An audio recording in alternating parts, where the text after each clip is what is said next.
Bismillahirrahmanirrahim. Assalamualaikum warahmatullahi wabarakatuh. Innal hamdalillah nahmaduhu wa nasta'inuhu wa nastaghfiruh wa na'udzu billahi min shururi anfusina wa min sayyiati a'malina. Man yahdihillahu fala mudilla lahu wa man yudlilhu fala hadiya lahu. Asyhadu an la ilaha illallah wahdahu la syarika lahu wa asyhadu anna Muhammadan 'abduhu wa rasuluh la nabiyya wa la rasula ba'da. Qala Allah ta'ala fi kitabihil karim, ya ayyuhalladzina amanu taqullaha haqqa tuqatih wa la tamutunna illa wa antum muslimun. Wa qala Allah ta'ala, ya ayyuhan nas ya ayyuhalladzina amanu taqullaha haqqa tuqatih wa la tamutunna illa wa antum muslimun. Jemaah sekalian yang dirahmati Allah Subhanahu wa taala, alhamdulillah, yang pertama dan paling utama adalah kita bersyukur, puja dan puji syukur kita kepada Allah Subhanahu wa taala yang masih memberikan kita banyak beribu-ribu nikmat yang Allah berikan, yang masih Allah jaga untuk kita semuanya. Kembali mengingat nikmat yang terbesar yang masih kita rasakan adalah nikmat iman dan Islam, dan nikmat sehat dan waktu luang. Kata Nabi SAW, nikmatani maghbunun katsirun minan nas, as-sihat wal faragh. Kata Nabi SAW, ada dua nikmat yang manusia sering lupa. Yang pertama adalah as-sihat, kesehatan, dan al-faragh, waktu luang. Betapa banyak kita baru rasanya kesehatan itu sebuah nikmat kalau lagi sakit gigi aja, masya Allah, subhanallah. Kemudian waktu luang, betapa banyak orang yang sangat sibuk sampai tidak sempat belajar.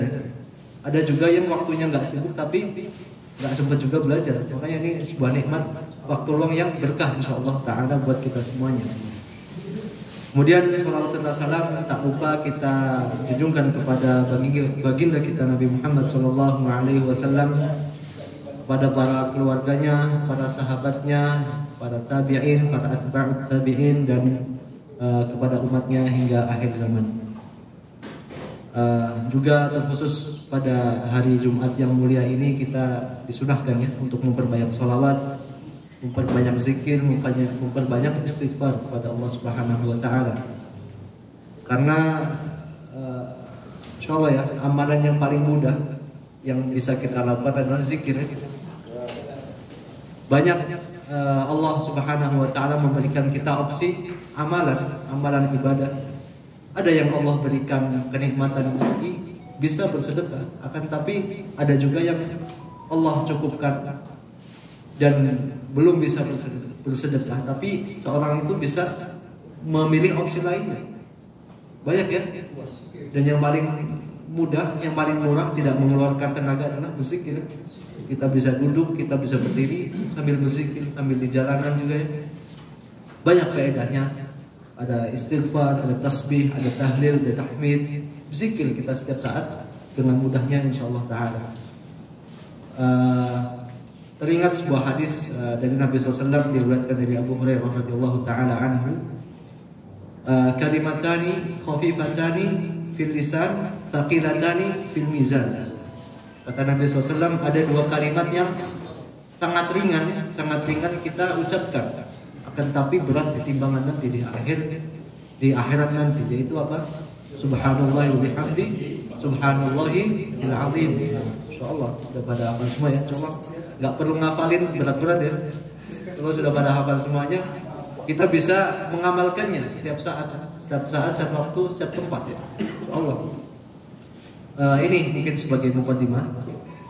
Insyaallah pada hari ini, pada pertemuan kali ini, jamaah yang dirahmati Allah Subhanahu wa taala, kita akan menyambung kembali belajar bersama lagi tentang kitab Ulumul Quran.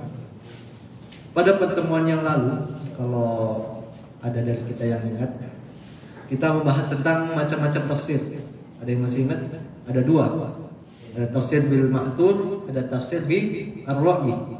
Ada tafsir yang bil ma'thur dengan athar, dengan dalil, dan yang kedua adalah bil ra'yi. Ini merujuk sebentar ya. Bil ra'yi itu apa? Dengan ijtihad. Ayuh, asanta.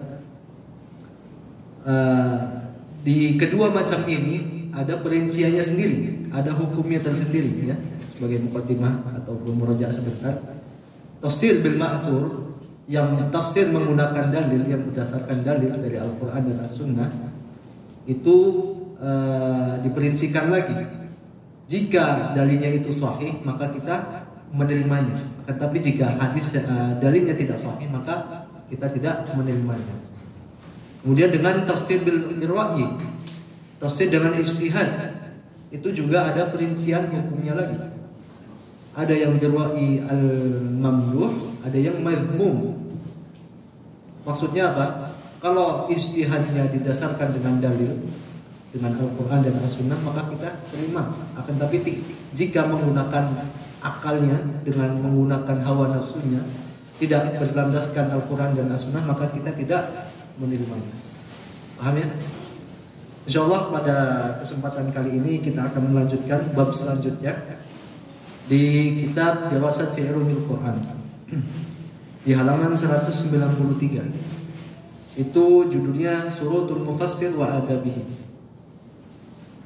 Syurutul Mufassir wa Adabihi, insyaallah inilah judul yang kita akan bahas pada pertemuan kali ini biidznillah taala. Muallif hafizahullah taala menuliskan di sini Syurutul Mufassir wa Adabihi.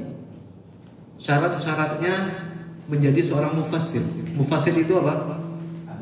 Orang yang menafsirkan Al-Quran, wa adabihi, dan adab-adabnya. Dalam perkara dunia aja, ketika kita melamar sebuah pekerjaan pasti ada kriteria-kriteria tertentu ya. Apalagi ini menyangkut dengan kalamullah, menyangkut dengan Al-Quran, pastinya harus lebih selektif lagi, lebih kita bisa menyeleksi kembali mana mufassir yang memang mufassir ataupun yang lainnya. Maka di sini para ulama memberikan ataupun menuliskan syurut ataupun syarat-syarat mufassir, syurut mufassir wa adabihi. Syarat-syarat seseorang itu bisa dikatakan mufassir ataupun yang bisa menafsirkan Al-Quran ataupun kalamullah.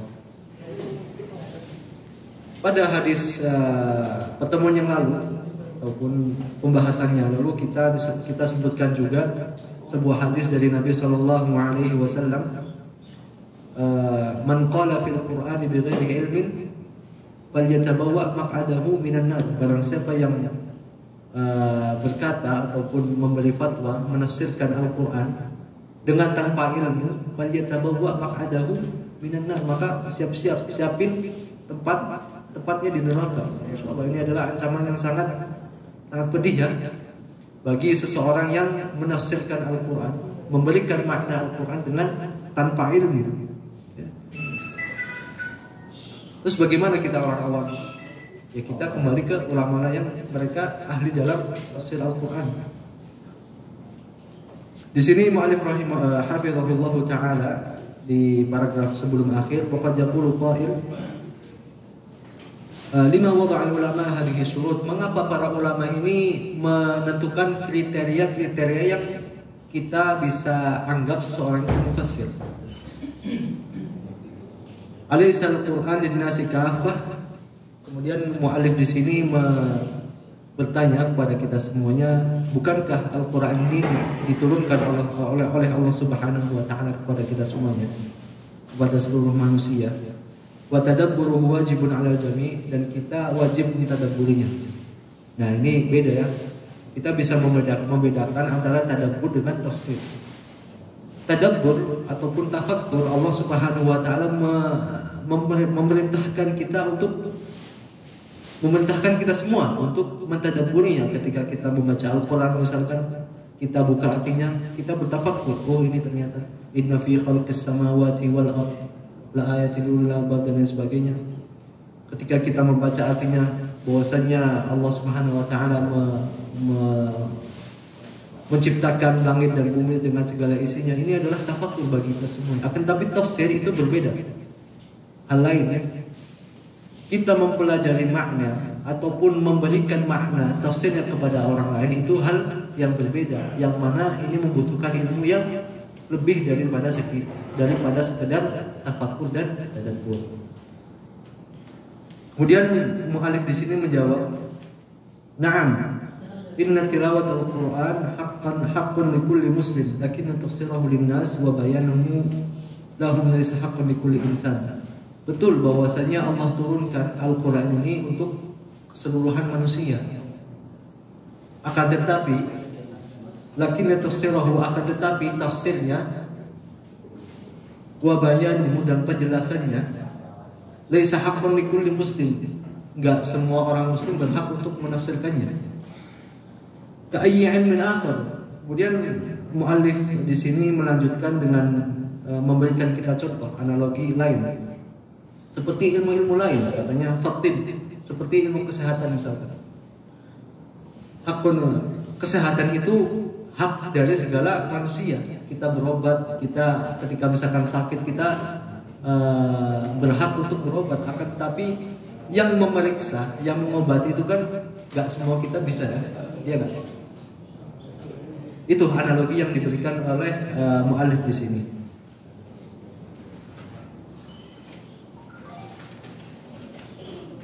Kemudian muallif di sini langsung memberikan kepada kita semuanya poin-poin ataupun perincian tentang kriteria seorang mufassir.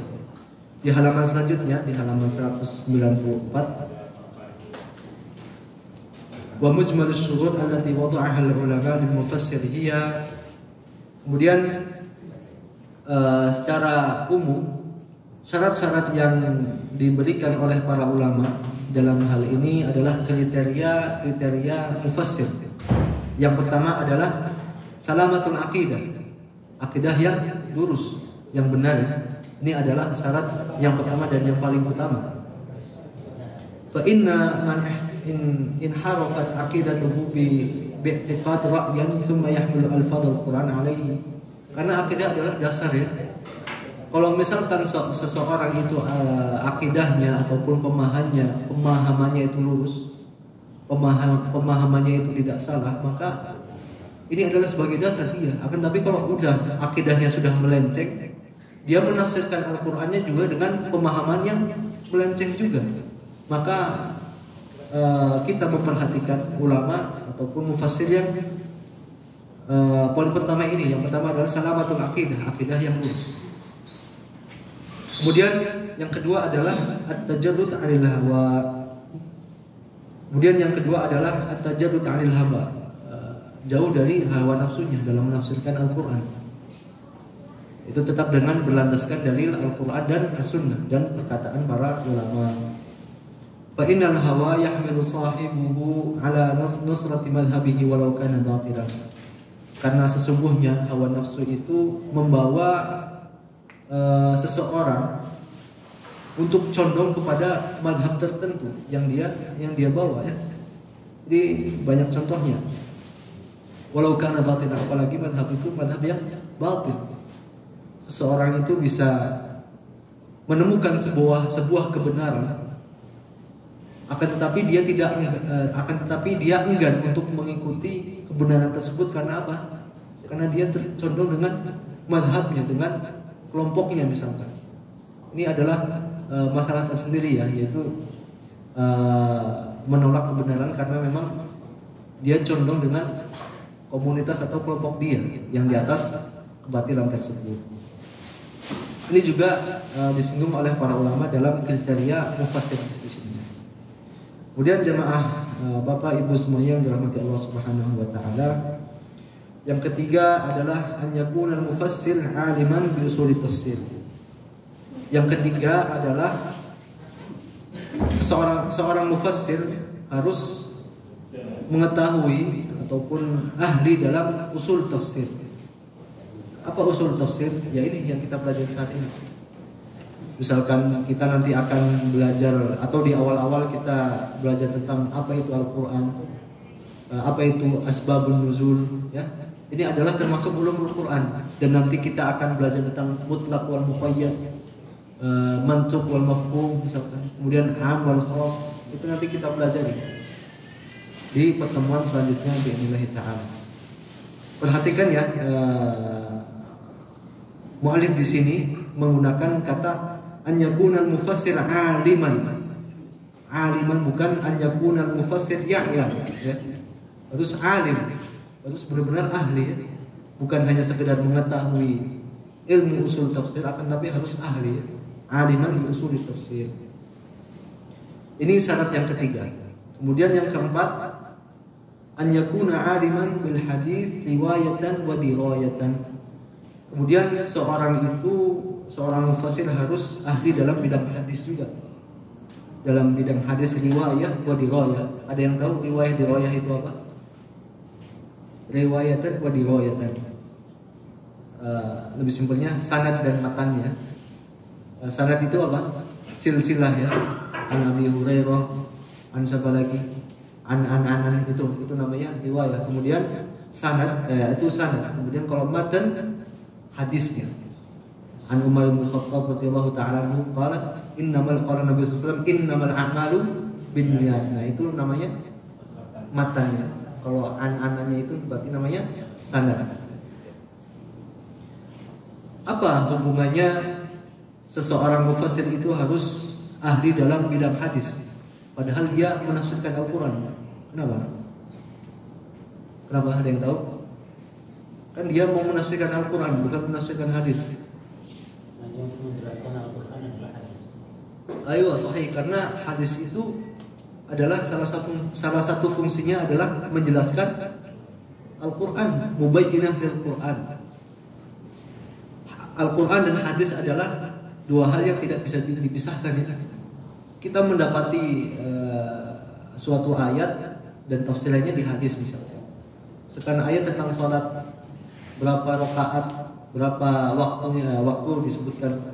Kemudian misalkan bagaimana tata caranya, apakah di Al-Quran ada? Tidak ada. Adanya di hadis Nabi SAW. Makanya ini adalah Al-Quran dan hadis tidak bisa dipisahkan. Kemudian yang kelima, syarat mufassir di sini adalah an yakuna aliman bi usuluddin. Seorang mufassir juga harus ahli dalam bidang usuluddin. Apa itu usuluddin? At-tauhid ya, akidah dan tauhid juga. Yang pertama tadi adalah salamatul akidah, akidah yang jelas, akidah yang lurus. Kemudian di sini juga mu'alif memisahkan an yakuna aliman bi usuluddin. Selain akidah yang lurus, dia juga harus ahli dalam bidangnya, dalam bidang tauhid ini juga. Hatta la yaqa fi ayatil asma'i was sifat fi at-tashbih aw at-tamtsil aw at-ta'rif aw at-ta'til. Agar seseorang mufassir itu tidak terjebak dalam misalkan dalam pembahasan asma wa sifat ya. Pastinya nanti akan banyak ayat-ayat yang menerangkan tentang asma wa sifat, tentang sifat-sifat Allah Subhanahu wa taala. Kemudian kalau seseorang itu mengetahui ataupun ahli dalam bidang akidah, maka dia akan menafsirkan dengan tafsir yang benar ya. Min ghairi tamtsil, tidak memisalkan misalkan di asma wa sifat. Babnya nanti dipelajari di pelajaran akidah ya. Kemudian syarat yang keenam adalah an yakuna aliman bi usulil fiqh. Yang keenam, syarat yang keenam adalah seseorang itu harus ahli dalam bidang usul fikih juga. Kenapa? Idh bihi ya'rifu kaifa tastanbitul ahkam min al-ayat. Karena seseorang mufassir itu juga nantinya akan menghasilkan atau mengambil faedah dari ayat yang ditafsirkan itu hukum-hukum syar'i ya. Wa yastadillu 'alaiha, kemudian menjadikannya juga sebagai dalil. Wa ya'riful ijmal wat tabyin, kemudian mengetahui tentang ijmal wat tabyin, wal umum wal khas wal khusus ya di sini. Kemudian dengan am dan khas, ini juga ada di babnya, bab usul fikih juga ada nanti. Am wal khas, mutlaq wal muqayyad, ini adalah ada bab tersendiri juga sama dengan bab usul ulumul Quran. Kemudian syarat yang ketiga, adalah an yakuna aliman bil lughati wa ulumiha. Kemudian yang syarat yang ketujuh ataupun syarat yang terakhir adalah an yakuna aliman bil lughati wa ulumiha. Harus ahli dalam bahasa dan ilmu-ilmunya, bukan hanya dia mengerti bahasa Arab, akan tetapi dia juga harus ahli, ya. Ahli nahwu, ahli shorof, balaghah, karena ayat-ayat Al-Qur'an itu kaya akan itu semuanya. Bukan hanya sekedar bahasa Arab yang kita obrolin sehari-hari, tapi lebih dari itu, ya. Dan nahwu as-sarfi wal istiqaq wal balaghah. Dzalikum anna al-Qur'an al-Karim nazala bil lisanin arabiyyin mubin. Seseorang itu harus mengetahui bahasa Arab, ini adalah hal yang mutlak, ya. Karena nggak mungkin seseorang itu mengetahui ataupun memahami Al-Quran tanpa bahasa Arab, ya. Wa hadhihi syurut, kemudian di paragraf terakhir, wa hadhihi syurut kama tara azizatul manal wa lihada taharraj katsirun min as-salaf min al-qawli fil Qur'an bi ghairi ilmin. Kemudian para ulama memberikan kriteria di atas tersebut. Ini kira-kira syaratnya berat apa mudah? Berat, ya? Nggak mudah bagi kita, ya. Subhanallah. Baik Bapak Ibu semua yang dirahmati Allah Subhanahu wa taala, ke halaman selanjutnya 196. Adabul mufassir. Selain syarat-syarat mufassir, juga di sini para ulama menentukan adab mufassir. Karena Nabi Shallallahu Alaihi Wasallam diutus oleh Allah Subhanahu Wa Taala juga untuk membenahi akhlak kita. Apalagi seorang mufassir, ya, harus mempunyai adab-adab tertentu. Yang pertama adalah al-ikhlas. Al-ikhlas, ya. Ikhlas dalam ibadah, dalam menafsirkan, dalam mempelajari kalam Allah, dalam mempelajari ayat-ayat Allah Subhanahu wa taala. Bukan hanya seorang mufassir, ya, kita juga disuruh ikhlas dalam beribadah, ya. Kemudian yang kedua adalah al-amal. Selain ikhlas adalah seorang mufassir harus beramal juga agar mencerminkan apa yang dia pelajari, apa yang dia sampaikan kepada masyarakat, misalkan. فإنه إذا دعا إلى خير فعليه أن يكون أول المؤدين له حتى يلقى القبول من الناس. Ini adalah sebuah kaidah, ya, bahwasanya jika seseorang itu ingin menyampaikan kebaikan ataupun mengajak seseorang untuk kebaikan, maka bagi dia adalah orang yang pertama melakukannya. Misalkan orang menyuruh sholat, maka dia adalah orang yang pertama wajib melaksanakan sholat terlebih dahulu, agar oh iya dia juga sholat, makanya aku diajak sholat. Berbeda kalau misalkan orang yang sholat tapi dia nggak sholat, ya, itu berbeda lagi. Nanti respon dari orang yang diajaknya. Kemudian yang ketiga adalah husnul khuluq. Husnul khuluq, ya.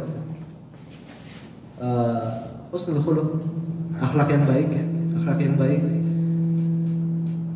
Innama bu'ithtu liyutammima makarimal akhlaq. Nabi SAW diutus untuk memperbaiki akhlak para manusia. Fi qawlihi wa fi'lihi wa fi simmatihi. Fa inna hadha mimma yadhibun nufus ilaihi. Kemudian akhlak yang baik ini, subhanallah, misalkan seseorang itu sudah capek-capek mendakwakan tertentu, akan tapi ada cara lain, misalkan dengan kita bermuamalah dengan cara yang baik, itu jauh lebih fast track, ya, lebih cepat ketika mendapatkan perhatian orang lain, ya. Metode percontohan. Metode, ya. Kita mencontohkan dengan akhlak yang baik, maka seseorang itu akan melihat kita, oh ternyata si fulan ini gini, maka insyaallah yang dikatakan ya insyaallah benar, ya. Tapi berbeda kalau misalkan seseorang itu mempunyai banyak ilmu, akan tapi akhlaknya nggak baik, misalkan nggak pernah nyapa orang, nggak pernah salam, nggak pernah senyum ke orang lain, walaupun pelit, Walaupun ilmunya sampai doktor, ya gimana diterima oleh masyarakat nantinya, ya.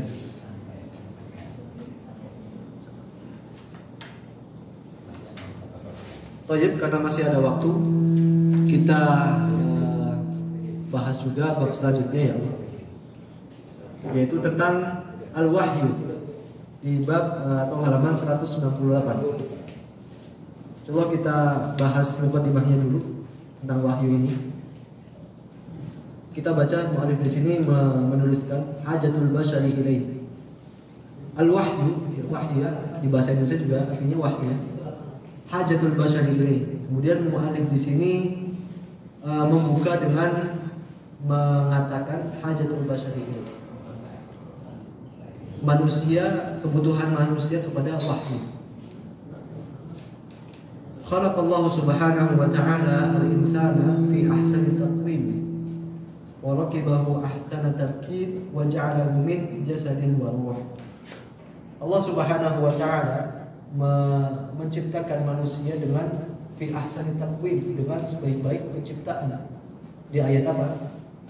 Laqad khalaqnal insana fi ahsani taqwim. Bahwasanya Allah Subhanahu wa ta'ala menciptakan manusia dengan sebaik-baik penciptaannya, dengan sangat sempurna. Allah memberikan kita jasad dengan bentuk yang sempurna, dengan misalkan 2 mata, 1 hidung, 2 telinga, pasti semuanya mempunyai fungsi dan hikmahnya masing-masing. Misalkan telinga ngadep ke depan, kenapa nggak ngadep ke belakang, ya? Padahal kita ngomongnya sama orang itu ada pada depan, bukan dari belakang, ya. Kalau misalkan dari belakang, ya mungkin telinganya bakal ngadep ke belakang. Ini salah satu tafakur, ya, tafakur kepada kita semuanya. Kenapa hidung di atas, mulut di bawah, ya? Semua banjir bisa bisa banjir, loh. Ini Masya Allah, semua mempunyai hikmahnya masing-masing, ya.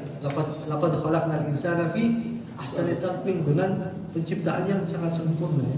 Kita diberikan akal oleh Allah Subhanahu wa ta'ala. Kemudian di sini mu'alif merincikan dengan penciptaan manusia itu terdiri dari 2. Yang pertama adalah jasad, yang kedua adalah ruh. Manusia itu terdiri dari jasad dan ruh, ya. Jasad kita, ruh adalah yang tidak terlihat.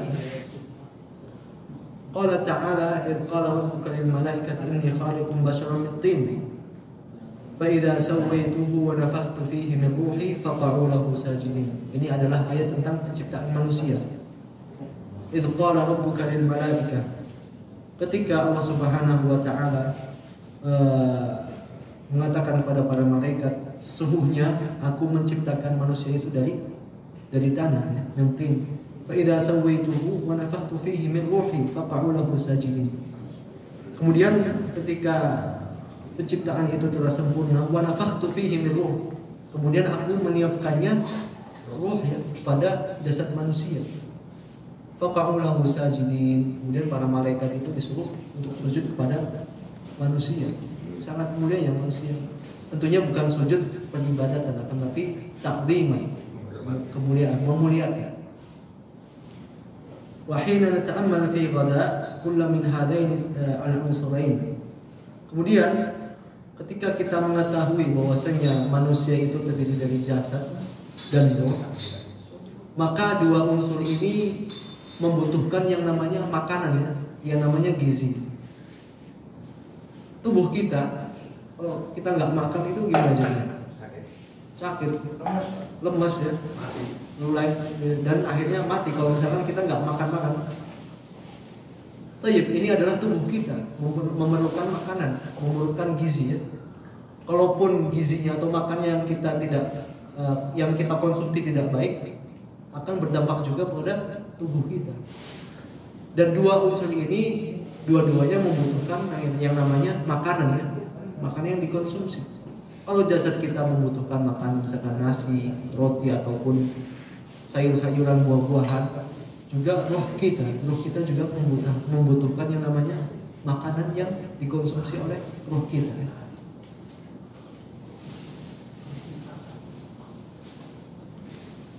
Wa annahu idza mata yatahallal ya'udu lit-turab. Kemudian di paragraf yang terakhir, wa in kanat nisbatu idafatu tashrif fala budda an yakuna ghidha'uha min Allah wa laysa min at-turab wala mimman khuliqa min at-turab fa in iltazamat bil ghada' ar-rabbani sa'idat ba'da al-maut ila 'iliyyin wa futihatha abwab al-jannah. Kemudian di sini mu'alif hafizahullah taala menerangkan wa ghidha'ul jasad fihi nafi' wa dhar. Gizi ataupun makanan yang kita konsumsi ada yang bermanfaat, ada yang tidak bermanfaat. Fa idza ghadha al-insan jasadahu bil ghada' al-jayyid sahha wa qawiyya. Ketika seseorang itu mengonsumsi untuk jasadnya makanan yang berkualitas, makanan yang sehat, maka tubuhnya juga akan sehat. Kemudian sebaliknya, kalau misalkan seseorang itu mengonsumsi yang tidak baik, makanan yang tidak baik, ataupun mengonsumsi racun misalnya, itu akan berdampak juga pada tubuhnya, yang mana berdampak negatif pada tubuhnya. Ini adalah analogi yang mudah, bahwasanya roh kita, hati kita juga perlunya kita mengonsumsi hal-hal yang baik. Bagaimana tubuh kita kasih makan dengan hal-hal yang baik, maka hati kita juga harusnya mengonsumsi hal-hal yang baik. Seperti apa? Apa konsumsi hati yang baik misalnya? Hal-hal yang baik. Dengan zikir, ala bidzikrillahi tatma'innul qulub. Dengan berzikir kita, hati kita menjadi tenang.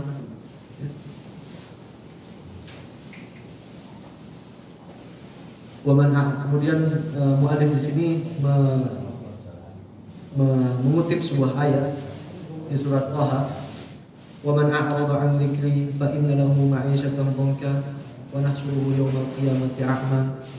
Ini adalah di surat Taha. Wa man a'rada 'an dzikri, bahwasanya barang siapa yang berpaling dari mengingatku, berpaling dari ketaatanku, fa inna lahu ma'isyatan dhanka, maka bagi dia kehidupan yang sempit, galau, gundah gulana.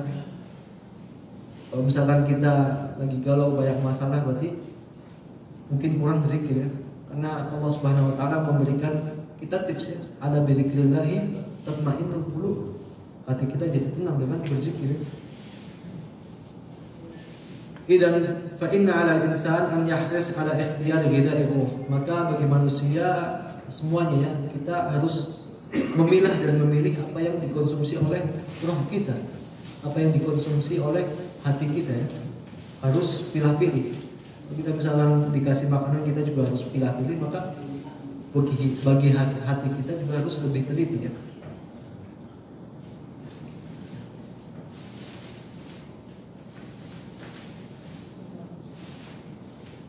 Wa hadhihi ar-ruh min Allah faj'ala ghidha'uha min 'indihi yanzilu bihi ar-ruhul amin 'ala rasul. Sebagaimana jasad dan ruh kita itu dari Allah Subhanahu wa taala, maka apa yang dikonsumsi ataupun yang menjadi gizi atau vitamin baik bagi hati kita, bagi ruh kita, itu juga dari Allah Subhanahu wa taala. Yanzilu bihi ar-ruhul amin, yang diturunkan oleh Allah kepada malaikat Jibril. Fatanshruhu bainan nas, kemudian malaikat Jibril menurunkan kepada Nabi Muhammad dan menyebarkannya kepada manusia. Wa tad'u ilaihi faman ihtada faqad ihtada li nafsihi wa man dhalla fa 'alaiha. Kemudian bagi manusia yang menyambut seruan ataupun hidayah dari Allah Subhanahu wa taala, maka keberuntungan bagi dia. Tapi bagi orang berpaling yang tidak mendapatkan nikmat tersebut. Dan ini nanti akan berhubungi dengan wahyu. Bahwasanya wahyu itu adalah gizi ataupun konsumsi bagi hati kita, bagi ruh kita, yang nantinya diturunkan oleh Allah Subhanahu wa taala melalui malaikat Jibril dan pada Nabi Muhammad. Itu adalah akan menjadi konsumsi roh kita nantinya. Insyaallah pada pertemuan berikutnya kita akan membahas tentang pengertian wahyu, kemudian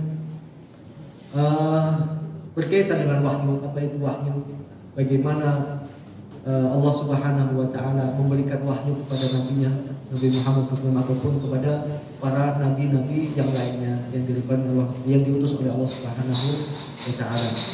Mungkin itu saja yang bisa saya sampaikan pada pertemuan kita kali ini.